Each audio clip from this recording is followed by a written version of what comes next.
This is the Horse Radio Network. This is episode 103 of the Dressage Radio Show, brought to you with the generous support of Kentucky Performance Products, Equestrian Collections, and Equisketch.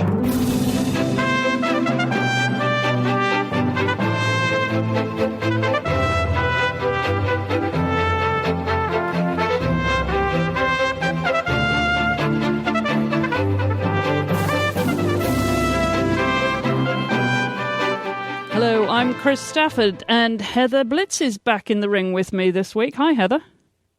Hey, Chris. We're back to spar with each other again, right? Yeah, it seems that the listeners quite enjoy you beating me up on the show. Well, you know, it's one of my favorite pastimes, so thanks for having me back. Yeah, glutton for punishment, right? Yeah. Well, yes, and that was one of course our very most loyal listeners, Robert Dunn, who listens to us avidly every week, and he seems to enjoy us. Enjoy it when you come on the show, and of course you always bring some value and a little bit of distinction to the show, so thank you for joining me again. Well, you're welcome. I'm glad I can be useful somehow. Well, you know, I'll beat you up too if I get the chance, but we better behave ourselves this week, because you have brought a guest along with you, haven't you? I have. We have my student and friend and actually barn manager at the moment also, Hannah Michaels, on with us. She's from Maine, but now from Florida. So hi, Hannah. Hello. Thanks for having me. Hi, Hannah. Well, welcome to the show. So, you know, between us, we should be able to beat Heather at whatever game we're going to play this week. I think we can do it. Yeah, she's tough. I'm scared now. Well, we've got just a couple of items of news, Heather. Well, there was, of course, Hagen CDI 3-star last week, and I don't know if you saw the results to that, Heather, but Laura Bechtolsheimer with Mistral Horace had it all her own way. She had a I think I saw an 80 or something in the Grand Prix. Is that right? Yeah, fantastic result for her. She just won everything. Wow. And then she also had Andretti over there, who also won in the small tour. So she had a fantastic result. And Carl Hester, of course, the other British rider, he was second to her as well. So he had a great time too. Nice for the Brits to show this and strut their stuff in Hagen, because that's a nice little show, isn't it? Yeah, little show. I think they said 65,000 people, spectators came, and I don't know how many different Grand Prix tours they have there, but I mean, reading the results takes an hour. Yes, it does. Well, to save you all us reading these results, I'm going to put a link, of course, on our website for the full results from Hagen CDI 3-star last week in Germany. And, you know, Heather, we had a question, and I think I talked to you about this. The question came up when I was talking to Kim Krelling when we reviewed the Remacra FEI World Cup final just last week on the show. And Kim Krelling, of course, is a very well-known German dressage journalist. But between us, neither of us could come up with the answer to who places the judges around the arena. So I got in touch with, so I emailed the U.S. Equestrian Federation's chef de keeper dressage manager over there, Ava Salomon, and her response was that she believes that the organizer allocates the classes and the seating for judges at national level. And then for CDIs, CDIOs, it's customary for the president of the grand jury to place the judges for the classes. And usually the president of the grand jury will sit at C during the highest classes, the highest noted class like the Grand Prix Freestyle, and the foreign judge at C during the Grand Prix. And, of course, there were 7 judges in the World Cup just last week, World Cup final. That's only going to apply to championships, the 7 judges, because obviously it becomes quite expensive for organisers to have 7 judges for regular competitions. That is only going to apply to the championships and the World Cup finals. So the seating allocations for all the judges is a draw, except for the judge at C. And as I say, for championship competitions, the FEI allocates who's going to be the president of the grand jury, and they're notified in advance of the competition. Well, that's an interesting question, one I never thought about, but since you brought it up, I guess that's kind of interesting. So I can't imagine what it's like to ride for 7 judges now. I haven't done that yet, but maybe my time will come. Yeah, maybe your time will come. Hopefully it will, because that would mean HRH Paragon would be riding in a championship event. Now, you have to bring us up to date with His Royal Highness. How is he doing? Well, His Royal Highness is fine. It's the jockey that I worry about. Maybe Hannah, do you worry about the jockey? I don't think so.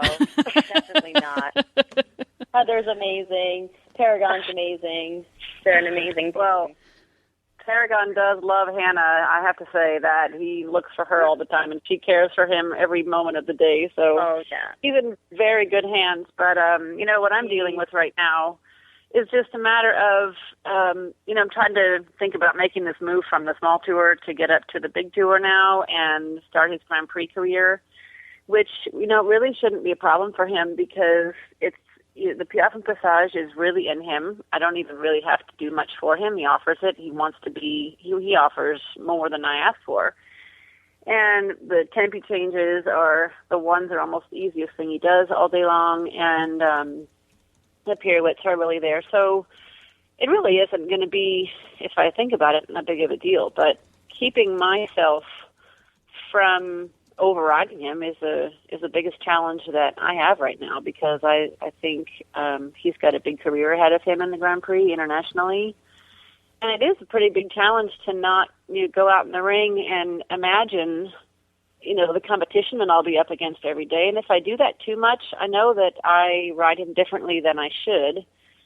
So it's been sort of an interesting and new big challenge for me. So if I think just normally and keep those thoughts out of my head very much, then we're doing completely fine. Just really fine. I don't have to get any more than what he's giving me every day. What's that, Hannah? I said not so much pressure on yourself and the horse, Yeah, and I'm sure this happens to a lot of riders that are, getting a nice horse up to a point where, they have chances to do really well, and that's happening to me right now. And it really is it's a serious thing to concentrate on, like how much should I expect from him every day? So it's really nice when, actually, Hannah, when you're sitting there by the ring and telling me that even if I think it's just a normal moment or that he's not doing that much, and you're saying, no, he still looks just amazing. So that definitely helps to have eyes on the ground from you. Just keeping it all very real is a big deal right now. But he's doing fantastic, and he still loves his work. I just have to keep him loving his work. And he keeps building up his fan base too, doesn't he? Yeah, Paragon. Loves his fans, Paragon. Yes, and of course you can join Paragon's fan page on Facebook. As always, we always put a link on our show notes, so you can join the many, many fans. It's amazing how many fans he has already, Heather. Well, and those are just the ones that have come out of the closet. There's probably a lot of them that are still in the closet. Still in the closet. That's right. That haven't even joined his fan page. They're closet fans, yeah.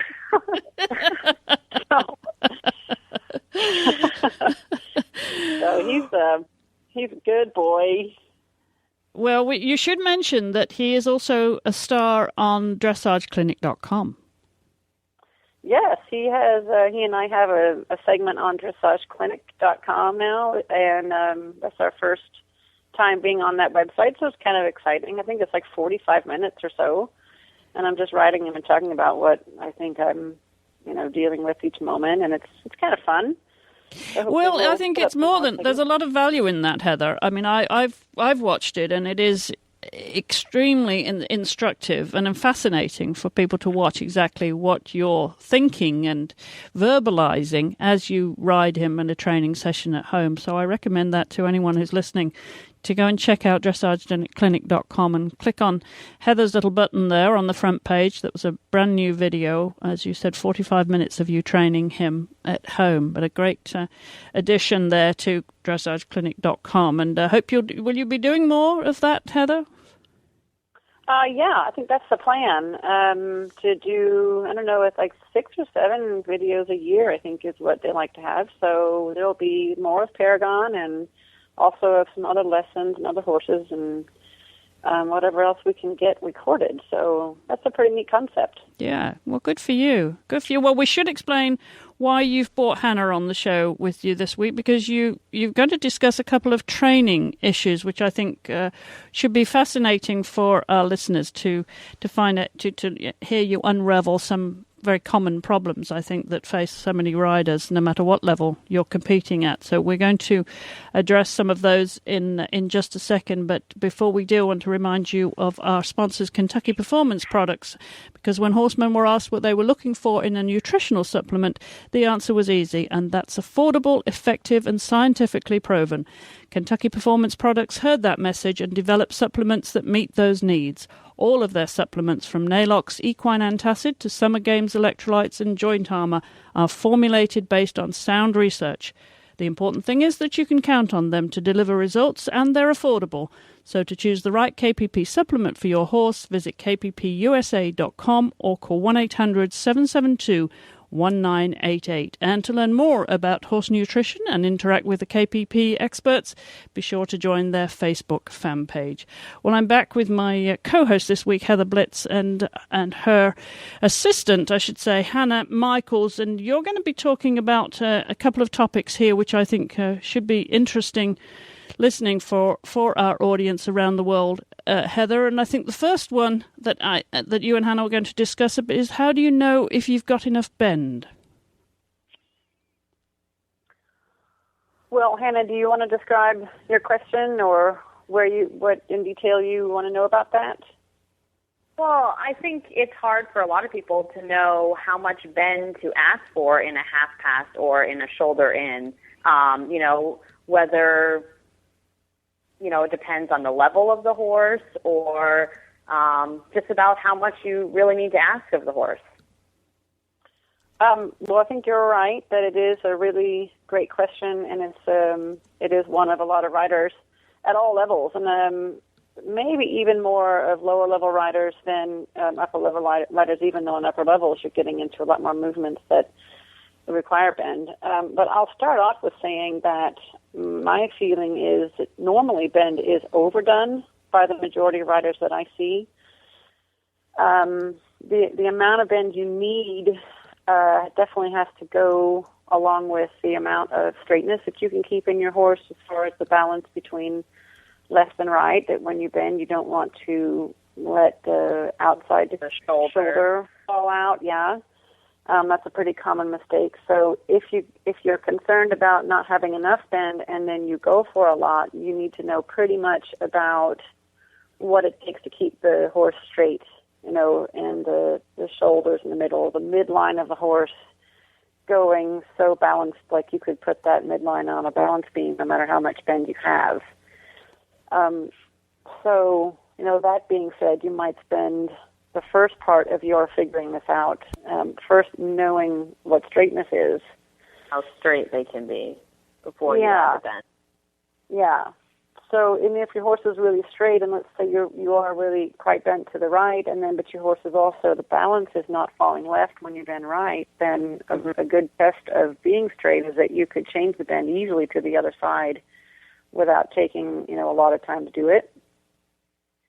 Right, and without losing the balance. Without losing the balance, right, or without your horse being kind of surprised, that all of a sudden, why are you bending that way? I thought we were bent the other way. It shouldn't surprise your horse to be able to change the bend if they're staying balanced when they do it. Oh, that's a good point of view. And it really is important to make that straightness happen so that the quality of a bend is better. And a lot of times the bend is thought of as a lot of inside leg and a lot of inside rein and maybe connection on the outside rein. And if it's done, without also being on top of that theory of the shoulder should stay in the middle while you're doing it, then the quality of the bend, or just the quality of the rideability, can really be quite a bit less if the shoulders do end up falling out, or you lose kind of steering. Steering and straightness, I think, is all kind of bumped into this idea. I have experienced that firsthand. Yeah, we do. much We work bend. a lot on that. Yeah. So, but of course, you have to show bend. I mean, if you're in, if you refine your shoulder in or your half pass or 10-meter circles down to the point where they're ready for the showing, of course, you have to have bend. Yeah. Like we talk about in your lessons and when you're watching me ride, I do like to kind of focus on the flexion in the pole being sort of the place that I start when I'm bending through corners, and I think a lot more about the flexion in the pole more than really pushing the rib cage over with my inside leg, because I don't want to push the rib cage over to the outside. I want the rib cage to stay an equal amount, and it's right in the middle, yeah. So to be able to do that, like flexion in the middle, which horses don't have that much capacity in that region of their back to actually flex as much as you think. The flexion is limited in that part of their spine. So you don't want to really get a whole lot of bulge in the rib cage on the outside side. I think more about really keeping the balance in the horse back enough on the hind legs that they can lift the weight off the shoulders and they can flex in the pole. And then we really work on a lot of the straightness within the bend. When I help you and when you watch me. Yeah, because it seems like you'll end up losing a lot of cadence and balance if you end up just going for too much bend before the horse is ready for it. That's true, and that's probably because if you don't balance them in both directions, forward, back, and left, right, and you bend, and it does put them on the forehand more, and then the rhythm changes, and suppleness changes because a horse on the forehand is usually more nervous about being out of balance and can stiffen their bodies in different ways. So it adds a lot of quality to just be careful with the amount of bend you add in the beginning, and then add it when you know you've got the straightness and balance. Well, that makes sense. Yeah, and it's you've been doing great with it in your lessons, and it's a super question, and it's really improved the quality of all the horses you ride, and it's fun to watch. Yeah, really. It's made a big difference. I mean, I think a lot of people just always tell you to push the horse away from your inside leg, and once I realized that that's not really the right thing to do, and it's really improved the quality of gait. The gaits of the horses I'm riding too, because they're more balanced, and then when you add the bend, they're right there for you rather than falling all over the place. Yeah. So I guess our suggestion is to use it in limited quantities until you're really quite good at understanding the two things together. Yeah. Good advice. Well, I think that's a great question, Hannah. Well done. I think this is very useful to sort of unpack these challenges that we face as riders. And I know you're going to address another one in just a minute about managing overriding, Heather, because you touched on it a little bit with what you're facing with Paragon now. But I think if you have any other of those training questions, Hannah, come back on the show with Heather, and we'll certainly address them here, because I think this would that'd be great. Yeah, great value for our listeners. But we will come to that second one in just a second. But I do want to remind you about our sponsors here, Equestrian Collections, because many riders that started their riding in other disciplines migrate towards dressage as they mature as riders. Physically, emotionally, and intellectually, dressage becomes more attractive, and at every stage in their life, riders are looking to wear appropriate apparel that has often been designed specifically for the sport. Style and functionality are important, as is a certain level of attention to detail and quality. For this reason, there is no better choice than to shop at Equestrian Collections. Their selection is unmatched with the best names in riding attire. For all your riding and stable choices, be sure to visit equestriancollections.com. Well, Heather, your second topic of discussion this week is one that you're faced yourself right now, and it can apply to anybody. It doesn't really matter what you're doing with a horse. It's so easy to be faced with this challenge about overriding. Well, it is, and it is my biggest challenge right now, I think, just where I am with my own horse, and thinking about his future and how good I want him to be, how competitive I want him to be. And we're all at that point at some point or another, whether it's a show or not, even if you just have a clinician coming in and you want your horse to, really show off well or whatever. And it's just it's a real question to ask yourself, how much pressure are you putting on and why? I think the more I am considering maybe, pushing for more or adding points to my score, the more likely it is that I don't quite listen to my horse the same way that I do if I'm just kind of out there schooling without anything in mind in particular other than just seeing what my horse is up for and kind of just, keeping communication going and seeing where it goes, sort of just open-ended. And, that's my favorite way to train, where I'm just out there not thinking about any goals as far as scores or, somebody else's evaluation, but just sort of my own evaluation of each moment, I guess just what I feel is happening, what my horse needs, what might be possible just for that moment, really. That's my favorite way to train, and I think I get the most done when it's like that. But reality is that we all have to put goals in front of us so that we don't just kind of languish at the same level all the time. And goals are great because they do make you find out what you're capable of and what it takes to move on, and those are really great for us. But there's got to be a balance because, you do want to have that really in the moment, listening to your horse, not over-stressing about something that is in the future but not in the immediate future, like being that ride. There's got to be a balance between those two things. And I think what I've come up with for myself anyway lately is, just in the past couple of days, is I in particular have a horse that is capable of very high scores on particular movements especially. And I've had that feedback from not just him and what I feel in him, but also from my peers and, others in the community.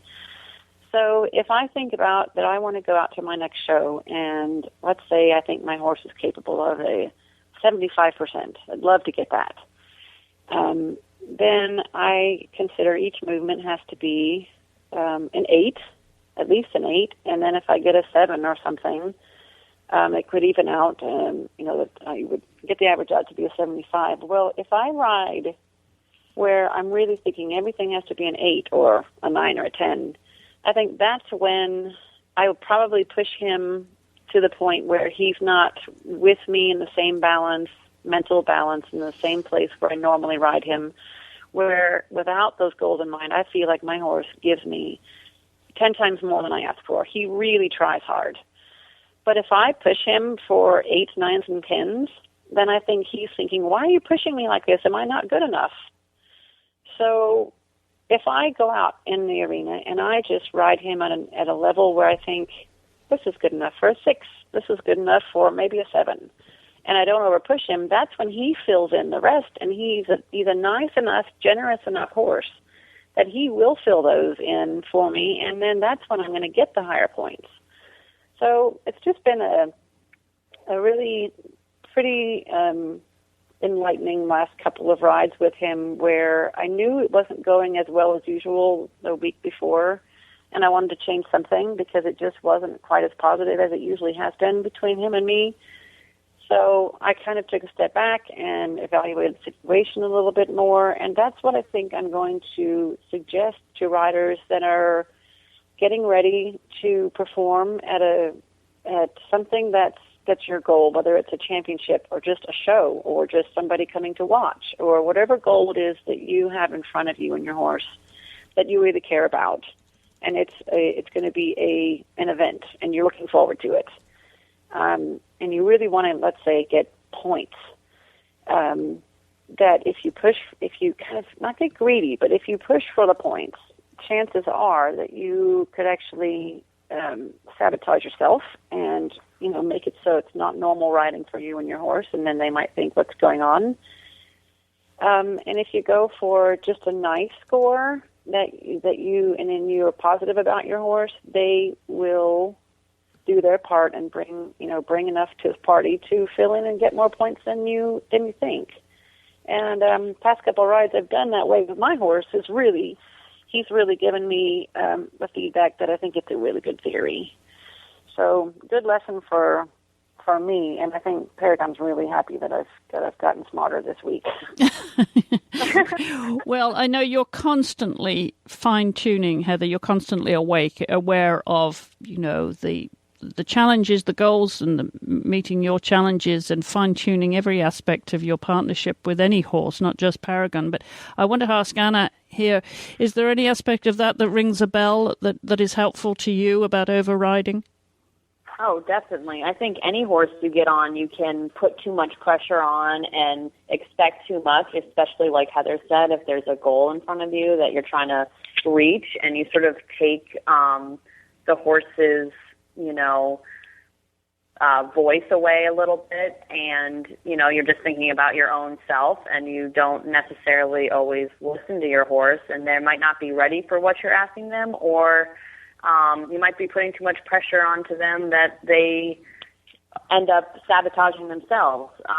And when you really step back and just, like Heather said, let them, just not put so much pressure on, they'll usually step the plate up and do what you're asking them to do anyways. I think it's a big lesson for a lot of people. I think you can override any horse you get on. Is this a common situation, Heather, that you find with the clinics that you give around the country? Do you address this with your students? Oh, yeah, I do, and for sure. And a lot of times it's just about the anticipation of wanting to look really almost problem-free in front of me if I come in as a clinician for them, and they're anticipating the clinic, and they want everything to go really well. They want me to be impressed with how they ride and how their horses are, and then all of a sudden, they're thinking they can ride like there's no problems, or that, their horse doesn't do anything wrong, and that's just not reality. So I think it's just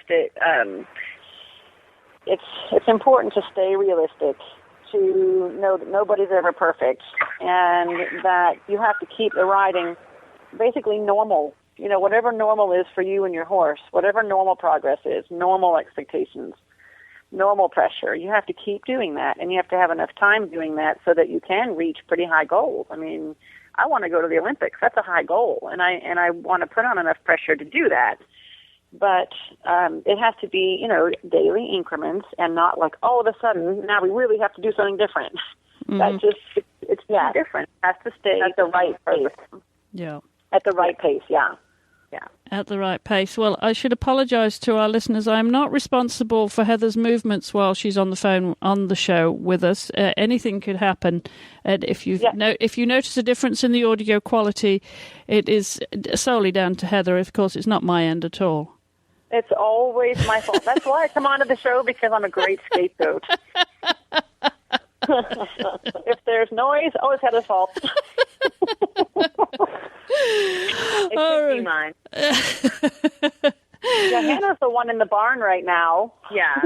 Oh, right. It could be it's the horse's fault. Ah, that's right. Blame the horses. All right. Yeah. Well, we're coming to the end of the show. Before we come to the end of the show, though, of course, Heather has got her usual tip of the week in just a second, and I've also got an app of the week, which I'm going to share with Heather too. So don't go away, because first of all, I want to tell you about our other valued sponsors on the show, Equisketch. They're a great new company dedicated to providing the best mobile apps for every rider. Each app has been designed to be used by riders of all ages and all levels of experience. With Equisketch Dressage, you can replace your dressage paper or dry erase boards and begin learning all your dressage tests on your iPhone or iPad. The Equisketch board allows you to study in a flashcard style by hiding the step instructions while visualizing your location in the arena. Every test can also be viewed in a written format and later shared with your dressage students or fellow riders.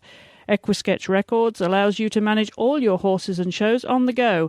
Track every medication, vet visit, dental exam, farrier work and more, complete with built-in reminders. Equisketch has some of the best-selling equestrian apps on the iTunes App Store, which have already been purchased in over 35 countries. They're available for the iPhone, iPad and iPod Touch, so visit equisketch.com/HRN for more information or search Equisketch in iTunes. Equisketch is dedicated to making your equestrian life mobile, one app at a time. And I know you're all about apps, Heather, so before I get to my app of the week, you have your tip of the week. Well, right. And I thought this was a good one for those of you who are riding with a double bridle, so or if you're going to be in the future. Seems like at almost every clinic I go to, and a lot of times people come in for lessons and they have the double bridles on, and a lot of times I end up adjusting the curb chain in a way that actually makes them tighter than what most people have them on the horse. And the reason I think that it is valuable, or that that's better, is a looser curb chain means that when you come to use the curb rein, which if you're not using it, then, of course you are at some points in the ride because that's why you have it on the horse. So when you need it, it's there, and then you release the pressure once it's made its effect.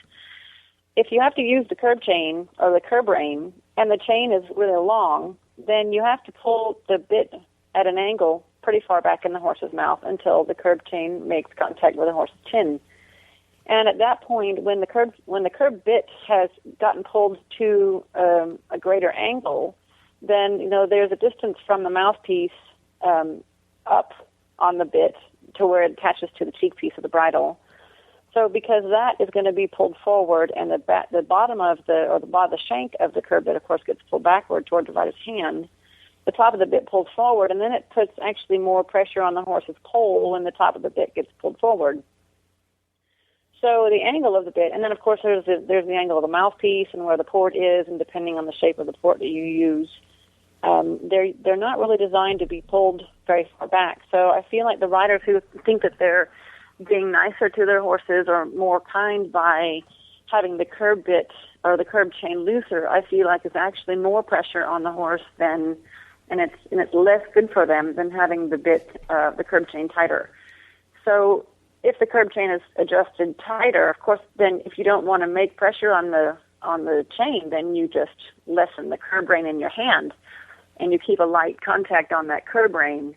But then if you need to use it, and the curb chain is snug, probably just to get one finger between the curb chain and the chin is where I usually put it. But I don't like the 3-finger rule, because I think then you have to pull harder or a bit further back before it makes its effect, and then already it's changed in the horse's mouth. They end up being heavier and more likely to kind of lean and pull on curb reins, horses do, when the chains are looser. So I think it's actually more fair, nicer, and less pressure on the horse's mouth and pole to have the curb chain where you can just put like one finger in between, and then the bit stays at the right angle on the horse's mouth, and they usually respond way quicker to the curb rein, and then the release on the curb rein is also way, way quicker. So I just think it's a way better situation, and it's fairer, nicer, allows a quicker release, a more responsive horse, and a much more effective curb rein, and the message gets across quicker, and everything is better. And I just feel like horses are, more responsive, lighter, and they're ending up leaning way less, and they stay in a better balance. So that was kind of just a quick tip for this week, but I think it's a really good one, and a lot of people, I think, are making that mistake. That's a great tip, actually. And, of course, we know each other well enough that I can argue with you, right? I'm not going to always go agree. Of course, bring it on. Bring it on. Well, I'm not going to argue with it, except, there's the 1-finger rule, or the 3-finger would be too much, but I tend to go for the 2-finger. Is that okay? Well, I have to see you ride, Deborah. I'll have to get up to Kentucky and see you ride with your 2-finger rule. I don't know. I mean, it just depends on how quickly your horse responds. And if they're strong and heavy and you feel like they're leaning, then I would just suggest shortening it more and still being able to, get the effect quicker so that the release of the curb rein is more clear and effective. So if your horse would really respond well to with the curb chain with 2 fingers, then that's right for your horse. Mm-hmm. Or if it's 3 fingers, if that's right for your horse. But I just find that normally horses that are adjusted, their curb chains adjusted like that, it isn't snug enough, and it ends up where they're leaning too much. So that's a good question, and everyone should, of course, go, carefully. And if you make it shorter, of course, take it very carefully. If you first, as you apply pressure the first time when it's shorter, and make sure that your horse can accept it. But in my experience, they're better. Mm-hmm. If your horse rears up, it's too tight. It's too tight. Of course, you have to have a much softer hand than when you have it a little more snug. And just the position of the bit in the mouth that I think makes the biggest difference in the less pull pressure. Do you want to mention lip straps? Do you use lip straps? I don't, but I don't have any horses that really try to grab the shank right now. So, that's what it's for, is to keep them from getting the shank in their mouth if they're kind of busy there and grabbing on that. So I have not used one of those, and haven't really seen too many of my peers using them lately either, but... Well, because I didn't grow up in these parts, I grew up in rural England, and the lip strap over there for hunting purposes and for showing was in case the curb chain became unhooked, so you didn't lose it. Oh, wouldn't that be great? Yeah. Well, I just clamp one of the. You clamp one closed, yes. Yeah, people tend to do that more these days, but the very old school of tack cleaning, we know back in the day, Heather, long before your time, of course, that they would take obviously strip the. Are you listening, Hannah? Because they would strip the bridle. They would strip the bridle down piece by piece, and clean. Well, Hannah is such a great groom and such a great cat cleaner that I don't have to worry about that. You do, yeah. And they would take it all apart. There you go. There you go. Yeah. You see, Hannah is of the old school, and then you would take the curb chain off and the lip strap and clean those, because you know how gungy they can get in where you fold the lip strap. They can get very gungy, so you need to make sure you keep those clean, because the leather will rot there very quickly because it's constantly folded. And the lip strap the curb chain is so much easier to clean once it's stripped anyway. But clearly Hannah's way ahead of you, Heather, on the tack cleaning stakes. Oh, yes. That's why I keep her around. Yes, the tack cleaning. All right. All right. Well, it's a great tip anyway about the curb chain adjustment. Thank you for that, Heather. And my app of the week is an iPhone app called Heytel. I'm absolutely loving it. Heytell. It transforms your iPhone into a two-way radio. So you can page people when you can't be texting if you're driving or riding. For those of you try texting while you're riding, this is even better, because if you want to reach somebody really quickly, you just use it like a two-way radio. Do you like that idea, Heather? Well, I do. I don't know if my lifestyle would actually demand that, but I think it's a pretty great idea. It's very cool. In fact, I use it with my neighbour, and I'm helping her with her horses, and she's right next door to me, and it's very quick and easy. You just hold your finger down and just have a quick message, and it saves you having to type in a text. So that's my Heytel is my app of the week. Have you got any apps to recommend, Heather? I'm going to defer to Hannah on that one. Okay. Oh, I haven't been up to date with that, so I'm too busy with all these ponies everywhere. Okay, we're useless this time, Chris. All Sorry. right, yeah. you're out of it. Okay, well, next time you do come on, Heather, I'm picking up on one of the things you mentioned in your tips just now about adding points to your score. Maybe you'd like to address that, the goals and adding points to your score in a future topic. That sounds like a good one we could all use. All right. Well, that about wraps it up for this week. Heather, have you got anything exciting on your schedule that's fit to be broadcast? That's fit to be broadcast? Darn, you had to ruin it. No. Is this cable? No. No, well, I am going to be on the road doing some clinics coming up soon in Minnesota and Ohio and Nashville and Quebec, so I'm looking forward to a summer schedule this year, and I am thinking about trying to get myself organized to get me and my Scruffy Pony over to Europe to do a little prancing around over there. So that's hopefully going to come together, but still a lot to figure out, so we'll see about that. Well, take care of that Scruffy Pony. He might have a future in a gymkhana somewhere around. You never know. He might exceed the height requirement. Ah, that is a problem. Yes. He might just, and so too might you. Just. Just. Not the age requirement, though. No, not the age requirement. There's no age limit. No, it's just the height. All right, guys. Well, I want to thank Hannah for joining us this week. I hope you'll come back on and challenge Heather again in the future with some training topics. So I'll leave you to come up with those ideas then, and we'll circle back around in a few weeks' time. And Heather, thanks for coming back on. You're a glutton for punishment, aren't you? That's why you love me. You're welcome. All right. Well, before we go, I want to remind you. A lot of fun. Thanks. Well, we try to make it fun on here. And, of course, if you've got any questions or comments for Heather, you know where to send them. Send them over to me, chris@horseradionetwork.com. Any mail at all, and I'll forward it all to Heather. Doesn't matter what it's about. If it's for the eventing radio show or the jumping radio show, I'll forward it to Heather.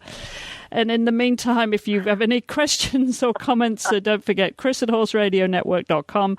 And our show notes, of course, are on dressageradio.com, where you can check out our links to the Audible free trial, a month free trial at audible.com, and also the hallway feeds. If you want an app to listen to the shows on the go, there's a link there on our website. And also, if you want to do some shopping at Amazon, there's a link on our website too. Don't forget to join our Facebook fan page and also Paragon's fan page. Increases numbers. He's getting up into the 600s, I think, now. And Heather's fan page as well. We'll put a link there too. And you can follow Heather. You can come hither and follow Heather at Twitter at Heather Blitz. And you can follow me, of course, at Chrissy Stafford and Horse Radio. Well, that wraps it up again. As I said, my thanks to Heather Blitz for joining us as always, and for Anna Michaels for being a good sport on the show this week. I will be back, of course, same time, same place next week. So until then, thank you all for listening.